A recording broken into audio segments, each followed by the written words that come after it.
You're listening to the AFTERBUZZ TV Network, now the largest new media platform on the web, and your #1 source for after-show entertainment. Very good, team.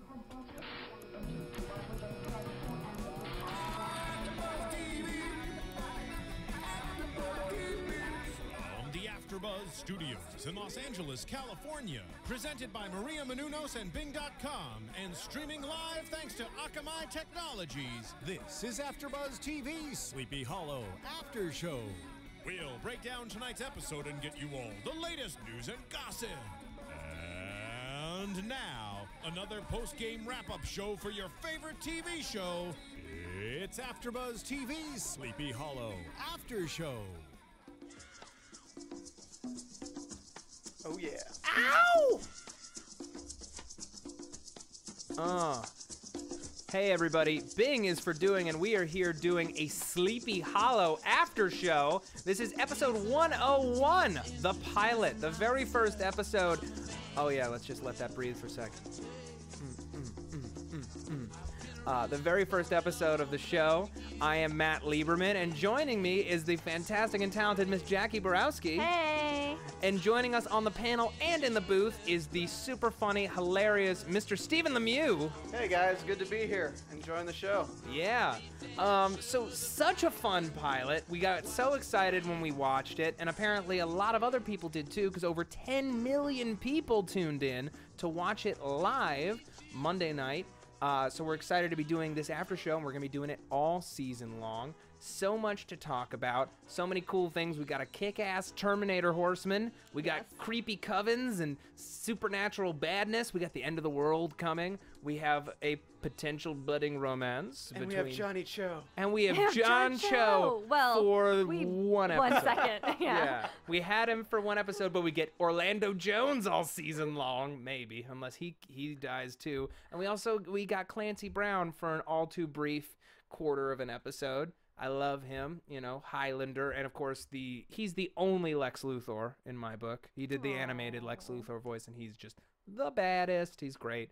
I'm so sad to see him go, but like, just what a cool show. Like, it's so fun and just the opposite of boring. They threw everything that they could at this pilot, and it still stood up on 2 feet and had an axe that was charred at over 500 degrees. Yeah. I like this show for the same reason I like the Once Upon a Time series, the Grimm series. Almost, I mean, nothing can ever touch Buffy, but Buffy, the same kind of thing where you have like a supernatural element, but you know you can't take it too seriously. Yeah. You have to have a good time with it, and they had a good time with it. Yeah, I get this like great Buffy feel for it, or like, you know, Fringe early in its run, where they're introducing a lot of really cool ideas. They are going to just take them as seriously as need be to like make some people happy, or to make it all kind of make sense. But ultimately, we're just here to be entertained. Right. Yeah, go ahead, Steve. It really hit me like a Tales from the Crypt.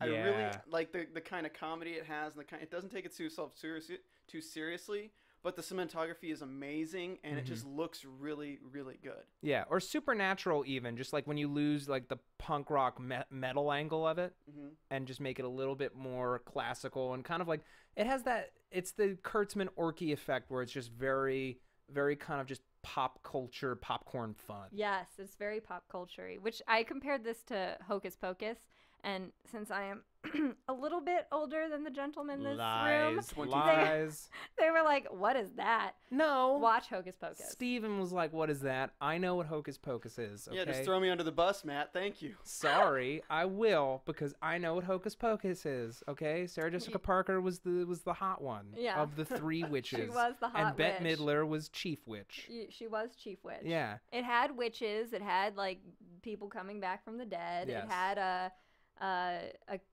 cat that lived a really long time. It's very, very similar, but I think whereas other, like, Buffy had a very pop culture savvy, this does too. They have the Starbucks joke in there. Yeah, it's very light and fun. It's tongue in cheek is the word, is the term that I would use.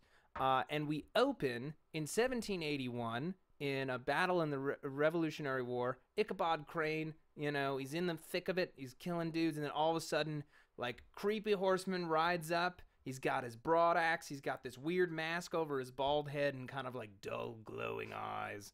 And they get into it, and their bloodlines mix. And then all of a sudden, he wakes up in modern day. He wakes up in a cave surrounded by animals and glass jars. And as he wakes up, the glass jars shatter, and the animals are still alive, which is crazy. Yes. And we never see them again. Which like in the grand scheme of the world, enchanted frogs and snakes rejoin the environment, bad stuff's gonna happen. Yes. Am I wrong? No, you're not wrong. No, because like Binks the cat joined the world when he had lived there for a bazillion years in Hocus Pocus. You're gonna keep pushing the Hocus Pocus connection, but I'm like, it's not like Hocus Pocus. It's not like Hocus Pocus because it's dark. The end of the world is coming. There's the Headless Horseman threw away his axe and picked up an AK-47 and a shotgun. Did he get those? He got them at John Cho's apartment. Because John Cho just hangs out with those. Well, yeah. Okay, first of all, he's a cop who might also be a gun nut, okay? And he's a member of Evil Coven. He was. He was a member of Evil Coven, and all members of Evil Coven probably have AK-47s because they're trying to bring down the entire planet. Okay? This is the logic of this show, and we have to get on board with it right away. In the logic of this show, there are two covens. One is Good Coven, which is helped by Katarina the Ghost. Yes. And the other is Evil Coven, and they're everywhere. And can we just say right now, all right, so the pilot wants us to believe that Orlando Jones is a member of the Evil Coven because he stands in her way, and he stands in Abbie's way, and he keeps insisting that she take Ichabod to the insane asylum when he hasn't been charged with anything. Grumpy boss. I thought that it was that he was definitely a member of the Evil Coven because like it lingered on his face when she was looking through Corbin's notes and getting his tape recorder. To me, he just felt so suspicious that I'm like, either he is definitely a member of Evil Coven or it's like a big fake out and he's going to be the first person that we think is a member, but then ultimately becomes their ally. I think it's the latter because it's so obvious that they're trying to shoot. Oh, he knows about it. But I'm thinking about the agent. She's so connected to this without really having a huge connection, if that makes sense. Yeah. So I really think she's a lot more connected than we think. And she's going to play a huge role, and perhaps Orlando Jones's character is someone who's watching over her because he knows that she's an important role later on. Because why else would there be... I mean, her and her sister were both afflicted by this vision of the four white trees. Yeah, and she's the one faceless beast. She's the one who stayed sane, so she's the one who has to complete the mission or something like that. But she's got to play a larger role because it's fate. They like to play destinies in this show a lot. Right, but then wouldn't that be Corbin? Because Corbin was watching out for her for years before he got killed by the Horsemen. But Corbin doesn't seem like somebody who's part of this. He seems like an outsider. Who discovered it. But I think Orlando Jones might be part of the Good Coven, but they must be a lot more... secretive, if that makes sense. Sure. Because I mean, the only one we've seen is the priest, and he didn't last very long. No. No, he did not. No, but he lasted very long. He lived 250 years or 232 years, roughly, past the Revolutionary War, because it was the same guy. Yeah, it's the same priest. But I mean, he didn't last very long in the series. Okay, fair. But I actually take a completely opposite view. I feel like Orlando Jones, and this is coming from, I'm a huge Grimm fan. I love Grimm. And Grimm does what Buffy does, which is you set these people who are very supernatural with these people who are very normal. And they're all intermingled. And I feel like Orlando Jones's character is like the cop friend in Grimm, where he's the normal guy who's just trying to do his job, and all this weird crap is happening, and he's like, you're crazy, you're crazy, you're crazy. Why are you breaking into this office? Like, do your job. Yeah. And I felt like for me that it wasn't necessarily like he was part of Good Coven or Bad Coven. He just represented the audience voice or the normal, rational, sane voice that is like, what is going on here? Like, you figure it out and you do your cop job. But here's the thing, right? Okay, sorry. This is just one thing that didn't make any sense. So she is a sheriff's deputy. She works for the sheriff's department. So why is there a captain like it's the police? Because Corbin was the sheriff. Corbin was the sheriff. She's the sheriff's deputy. So why is there also like a police department structure? Because there's no sheriff captain. How Sleepy Hollow's police force works. Why would they have a sheriff's department and a police department? That doesn't make any sense. Because It's they're only a safe town. It's a town of 144,000 people. I understand it in Los Angeles. It's not a town of 139,999 people. Well, now it's like 94. But You mean 143,999 people? I don't know these numbers and things, Matt. 143,000. Yeah, okay, 999 because Ichabod's a new member of the town and they lost 2 people. There you go. There we go. Okay. So it was safe until he woke up. So now that that's settled, that we did math, we Yeah. can do exposition. Yes. I want to talk about Tom Mison as Ichabod Crane. Amazing. He is awesome, and so is Nicole Beharie as She- Abbie. They have great chemistry. Mm-hmm. I love them together. I'm totally shipping them Immediately. from the first episode. Immediately. Yes. Now, I know, like, his wife is still alive beyond the grave, kind of, right? So he can't, like, romance Abbie immediately, and he won't because he'll want his wife back. But eventually, he's gonna. I mean, it's gonna happen. Yeah. They're too good together. Yeah. They And have he's such great so chemistry. Funny. He's so funny. She's so funny. Like they're awesome together. And like that bit that got teased for like next week's episode, about like you dropped your gun. It was empty. You only fired it once. There's more shots in it. Like This is the thing I also love about this show is that you have, whereas most supernatural characters, they you know, like the Harry Potter characters, they exist, some of them, in the modern world. Yeah. Whereas like they have an understanding of magical things and of modern things. Yeah. Well, he's a total fish out of water because he's come from, you know, a completely from the different 1780s. Yeah, from the 1780s. So he, like, his bits with the window going up and down and the Starbucks thing and playing with the flashlight, those are what I'm going to look forward to, his little, like, adjusting to what we take for granted as, like, modern conveniences. It's what everyone loved about the movie Thor. Yes. Is that it's an outsider right. coming to this world and interacting with everything that we're so used to. Yes. Like, what is this iPhone? Oh, whoa. Yes. Like that kind of thing. And how he throws in Thor, how he just throws that cup on the floor. Yeah. I like this drink. Another. Yeah. Oh no, the scene where he's getting the lie detector test and he's like so wigged out, and then the guy's like, "Listen, it's a machine. It'll tell whether or not you're lying. You know, if you do this, there's a better chance that we'll actually let you go. Proceed." You know. So I actually want to talk about that scene really quick. Let's do. So the lie detector test, I don't know if we got the name of the detective who administered the test, the bald guy. Bald guy. Yeah, bald guy. We'll call him bald guy. I'm fine with that. We'll call him Detective Bald Guy. Detective BG. All right. I think that's going to lead to more things because the higher ups are somebody's going to notice this test of some guy who did this. Yeah. Like Yes. somebody's going to find out about it because if people are watching Sleepy Hollow, if there's a big coven around this, there's going to be so many people who learn about the existence of Crane. That's true. Well, it's not just learning the existence of Crane. If there are people who are members of the Bad Coven, they'll all know that the first horseman has been raised. Yes. You know, this is something they've been waiting for generations, for centuries. And they're going to be all mobilized. And that's kind of like one of my big questions for you guys, and we can really have this discussion, is how does this show work week to week? Because they can't fight the horsemen every week, can they?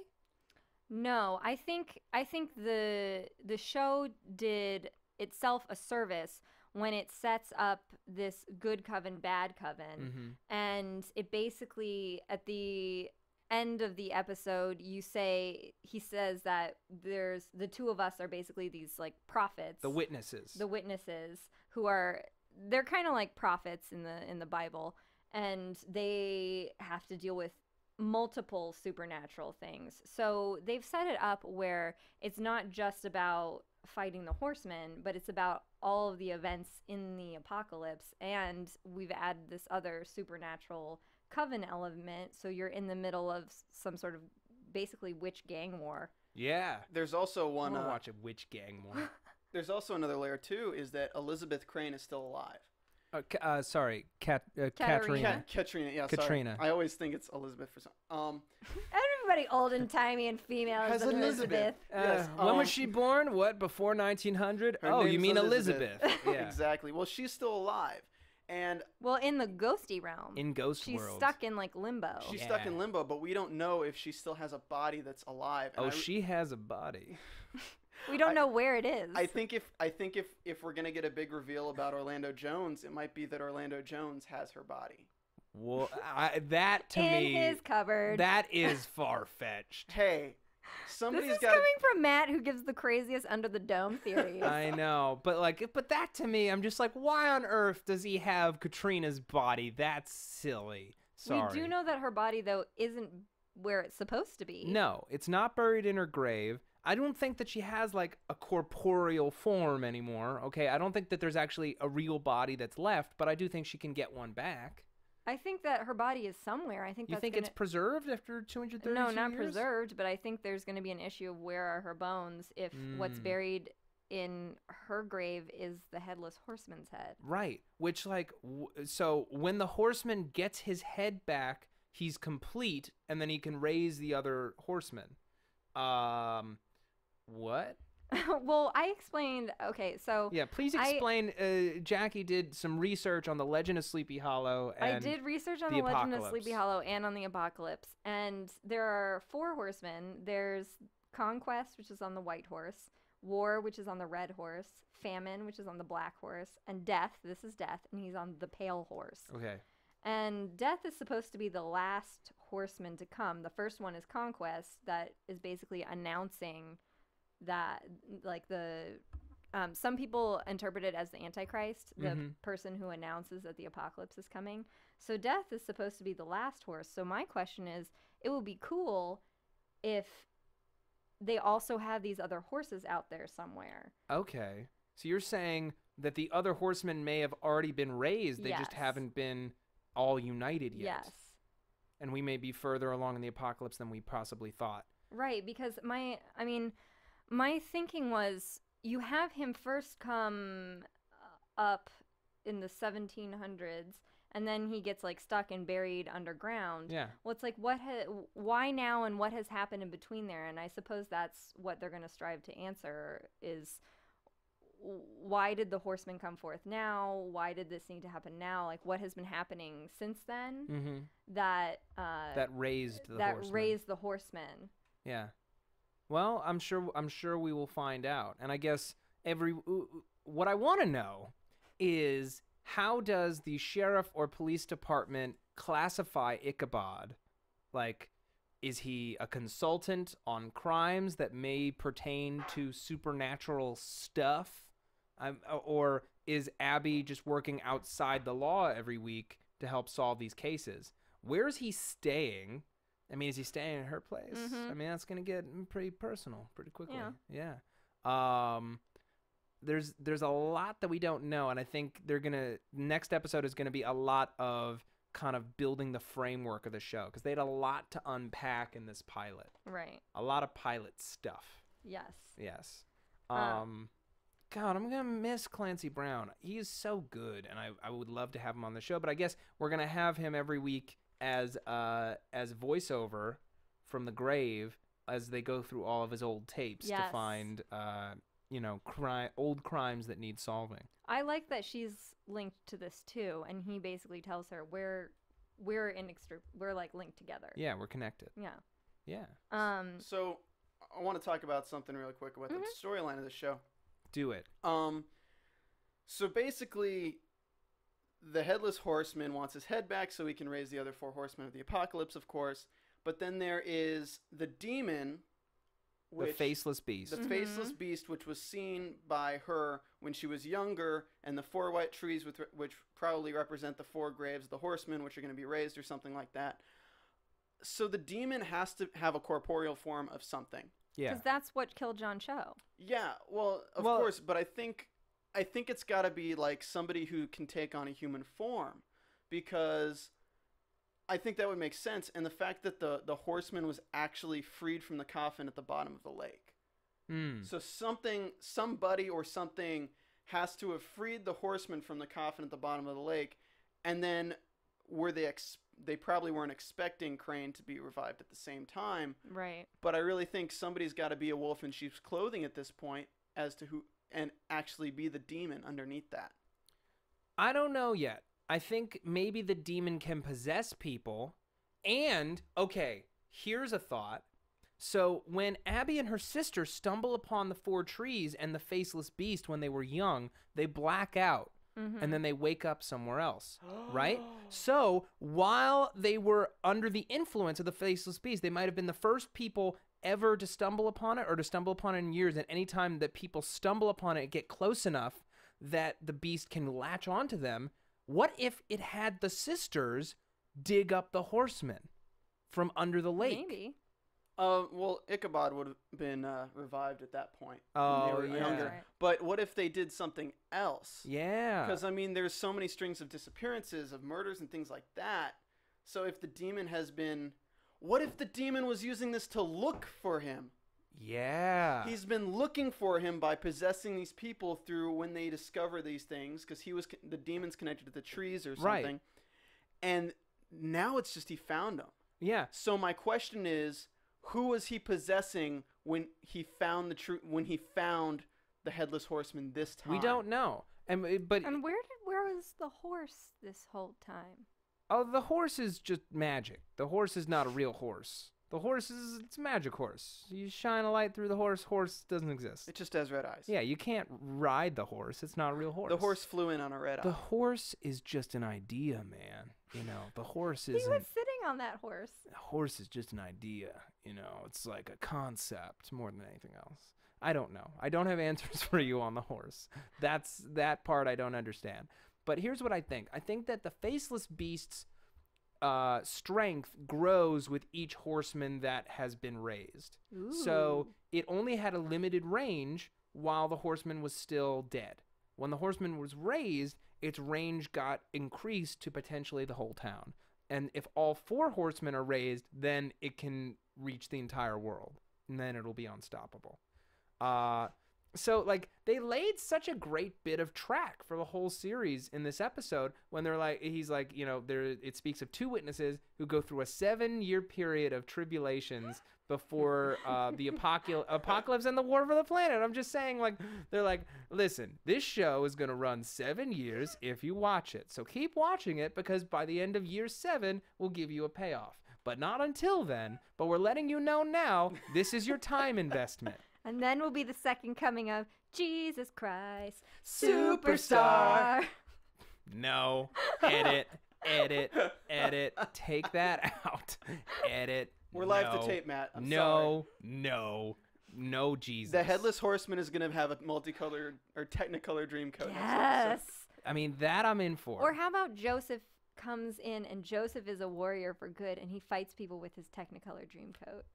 I would watch that if the Technicolor Dreamcoat was made of Technicolor blades. Yes. You know, it's like every strand, like it's all like the fringes are all knives, and he just spins in a circle, slicing up bad guys. That I would watch. Would you watch Donny Osmond playing it though? I mean, if he got like an acting coach and like learned how to be deadly and like super cool, then yeah. I mean, anyone can play any role with the right training. That's all I'm saying. That just reminded me of a Venture Brothers character. It's Joseph and his amazing Technicolor nightmare coat, and he's a super villain. It's awesome. So George Washington, homely man, but wise. and into witchcraft. I just like how though Ichabod's got to be some sort of very good and smart warrior, very intelligent person to have impressed George Washington enough. Well, he was a spy. He gave him a lot of important information on the Redcoats' movements. He's somebody who was very progressive, and he proved himself on the battlefield. So why wouldn't he? And was George Washington a Mason? He probably was. I don't know that for a fact, but it would not surprise me. Because it starts to make more sense if you get into, like, he already knows what's going on. Yeah, well, this is where we're going to get the national treasure element of this show, where we're going over that same fertile ground, which is fun ground to go over. It's more fun without Nick Cage. I'm very pleased that he's not here for this. Jacque Borowski, Nick Cage is here. We're keeping it real, kid. Yeah. Are you all right? She's dying in here. I'm going to steal the Declaration of Independence. I'm going to steal the Declaration of Independence. My dad's going to help. Yeah. I'm sorry. I love that movie. I do too. And this show would be a million times better with Nicolas Cage in it. Don't tell me you're glad he's not here. And a random side fact that has nothing to do with anything, but Nicolas Cage used to own a mansion in New Orleans, the one that Coven is based on. American Horror Story? Yeah, he used to own that, and that is like a real place where they like tortured people, and there's supposed to be all these crazy ghosts. Okay, so if you like crazy ghosts, you could watch American Horror Story Coven instead of watching the crazy covens on Sleepy Hollow, which are way better, honestly. I was just doing a 6 Degrees of Nick Cage tie-in. That's fine. I think it was only 2 degrees. It was not warm enough to be 6 degrees. It was lukewarm at best. So there's a hawkbird. Is that Katarina? I feel like that's her form. Yeah? You like think if that's this her? is Game of Thrones, she's a warg. Oh, yeah, she's a warg and she's a skin changer. Yeah. Maybe. I don't think so. I think that was just her trying to reach him through where she's trapped, and that's the limits of where her powers can put her. Yeah. So she can become a hawkbird? She made him immortal without being trapped, so you gotta see like what her powers are when she is trapped. Yeah. Well, what I'm more curious about is like all the stuff in Washington's Bible. Why Washington's Bible specifically? Because he was a Mason and he knew all these things. Yeah. He knew secrets. Yeah, and he had a highlighter back in the 1780s. He was probably friends with Ben Franklin, and Ben Franklin invented everything and therefore invented the highlighter. It's true. Well, what most people don't know is that Ben Franklin invented the microwave in 1792. However, the materials were so expensive back then that it was not mass-produced until many years later. Is that real? Could have been the No, highlighter. that's not real at all. That could have been the highlighter of his career. That's called Jesus. playing at the top of your intelligence. Oh, God. No, that did not happen. If that really, really, really, really happened, okay, Then why tell didn't me. they invent the refrigerator first? Because everyone preferred having an icebox. So back to Sleepy Hollow. Back to Sleepy Hollow. Look, guys, this horseman is a badass. He's basically the Terminator, but way better. Why? Because he's motivated by magic, not by machines. He has a magic axe that cauterizes wounds He's basically got a lightsaber that's shaped like a broadaxe. Basically got a lightsaber shaped like a broadaxe. How much more badass can you get? Pull out a shotgun, and he's just blowing people away. He knows how to use a machine gun even though he's never used one before. Dude, he's powered by Satan. He's powered by Satan magic. And the only thing that can stop him is daylight. So he's also a vampire.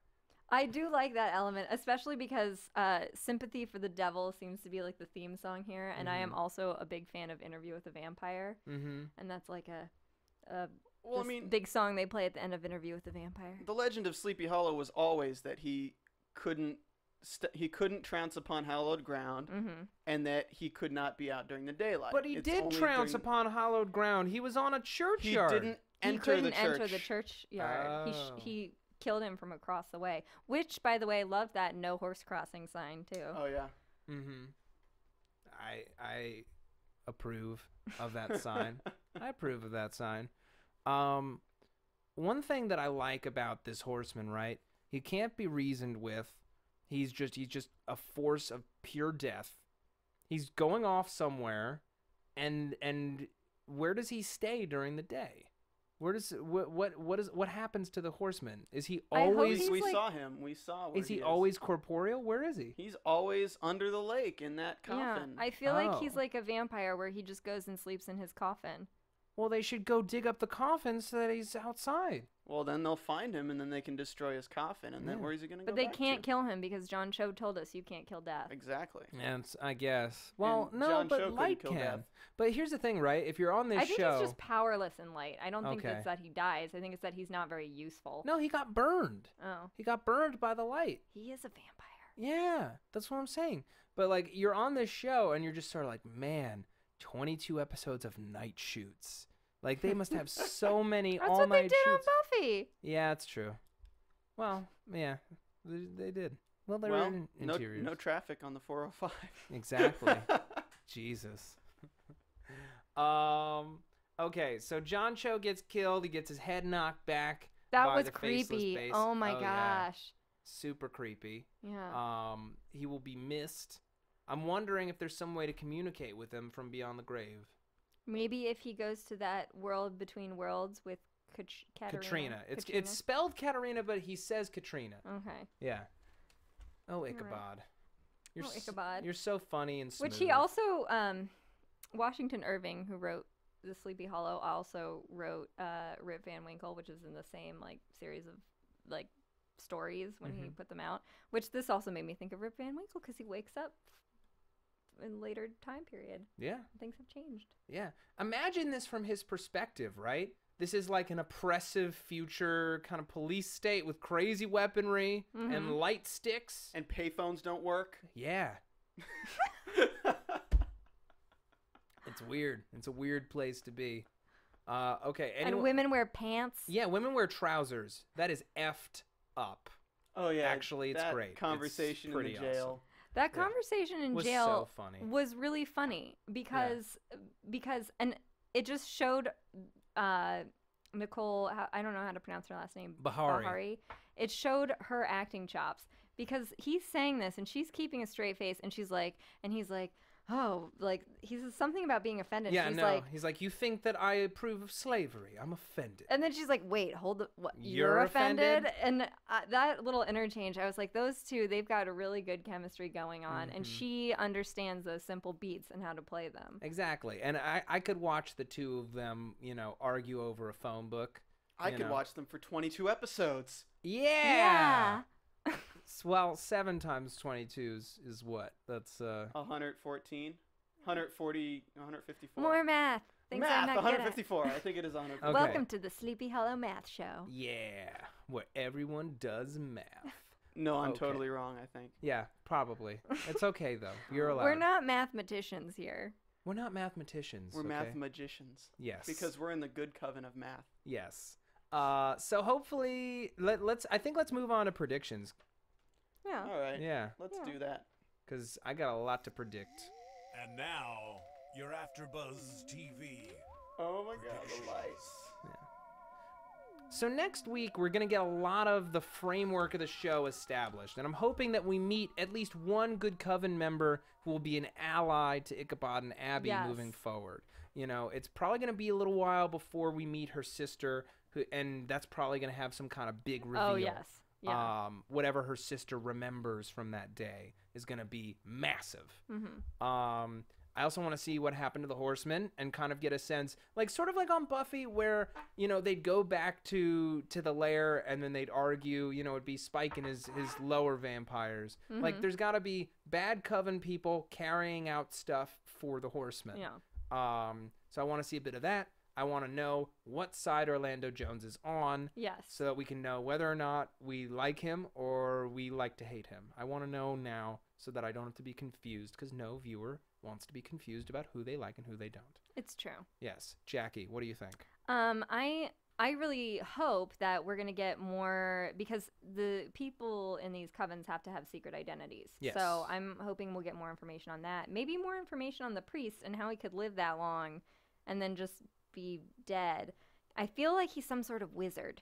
Well, he is. He's a warlock. He was able to launch those chains out of nowhere. He was able to summon chains. So he's a warlock, which means there are other spellcasters hopefully out there, which is going to get cool. And I wonder if Abbie has spellcasting powers. That You're would be a wizard, Pastor. Exactly. I do. This is random end note, but I just remembered it. I love that Orlando Jones calls Ichabod Captain America. Yeah. Because it is. It's the story of Captain America. He's like frozen, and then he comes back. And he's like, who? Huh? Yeah. Yeah. Super funny. Steve, predictions. I'm gonna go ahead. This is totally gonna be outlandish and all that crud. That's fine. We like that. Yeah. Have you ever listened to one of our podcasts? Yes, I have. Yeah. So let's look at. I'm looking at the two girls, her and her sister, who were blacked out, and if we're thinking in the terms of they were possessed by something, I think the demon probably possessed the agent we're working with. She's a deputy. She's not an agent. The deputy, the agent of Ichabod is what I'm going to call her. Okay. Okay. And her sister was probably possessed by Katrina and remains possessed by Katrina. And that's why she's in an insane asylum, because she's spouting nonsense. Because she's possessed by somebody from the past, just like Ichabod. Interesting. Or So- she just knows too much. Yeah. Maybe she remembers something horrible and it drove her insane. Either she remembers something horrible, or people are keeping her in the insane asylum because she is possessed by something powerful. Okay. Yeah. I'm just saying they're only... Oh! Because her powers are limited, Yeah. and if the demon was escaping at one time, then maybe that was her only chance to try to escape into the other person who was there. And that's kind of how I feel Katrina might be inside of her sister's body. Okay. I also think it could be that she knows too much, so the evil coven has kept her in the asylum system for years Ah. to prevent her from spouting her truth to anybody. And they tried to send Ichabod there. So maybe Mhm. Orlando Yeah. Jones is Yeah. a bad guy. He's a bad guy. Can I just say that annoyed me is when, like, they don't really have the authority to just say, hey, put that person in the asylum. I They know. have to stay there. Yeah, no, there were a lot of things glossed over. There wasn't really any use of procedure. He wasn't charged with anything, you know, like Other than being weird. I mean, it's Yeah. like he wasn't hurting anyone. it doesn't make any sense. He was just charged with, like, running sort of shirtless through town. sort of. Not even really. Not Yeah. even shirtless. He was just kind of running. Yeah. Yeah. Wearing old-timey clothes. He caused a crash. All right. Jacque Borowski, where can the people find you? At 123 Jackie_B on Twitter, and Jackie spelled JACQUE, and at 123 Jackie B, all one word, on Instagram. All right. Steve Lemieux, where can the people find you? You can find me in the booth doing all these shows. And, the series finale of Dexter this Sunday for the after show for that. Oh my Sunday God. at 7 p.m. Pacific. And on Twitter at Stephen Lemieux, as well as hosting. This is the only show I'm going to have now, guys. It's going to What? be great, though, because we're going to be with Matt Lieberman and Jackie B. Yeah. Hey. All right. Hey. And you can find me on Twitter at Matt Lieberman. That's MattLieberman. You can also find me here on AfterBuzz TV on the Breaking Bad, Low Winter Sun, Sons of Anarchy, and Marvel's Agents of S.H.I.E.L.D. after shows. This show will be moving to Tuesday nights. So be ready for that. I'm not entirely sure on the time yet, but we will tweet it out for you this week. Thank you so much for watching or listening, and we're excited to be with you all season long. From Bing.com, executive producers Maria Menounos, Kevin Undergaro, Phil Svitek, and the entire AfterBuzz TV staff, we would like to thank you for listening to the AfterBuzz TV network. To watch or listen to other after shows and post comments or questions, be sure to visit AfterBuzzTV.com. I'm Sir Richard Wentworth, and this has been a presentation of AfterBuzz TV. Buzz you later. The views expressed herein are those of the hosts only and do not necessarily reflect the views of AfterBuzz TV or its owners or principals.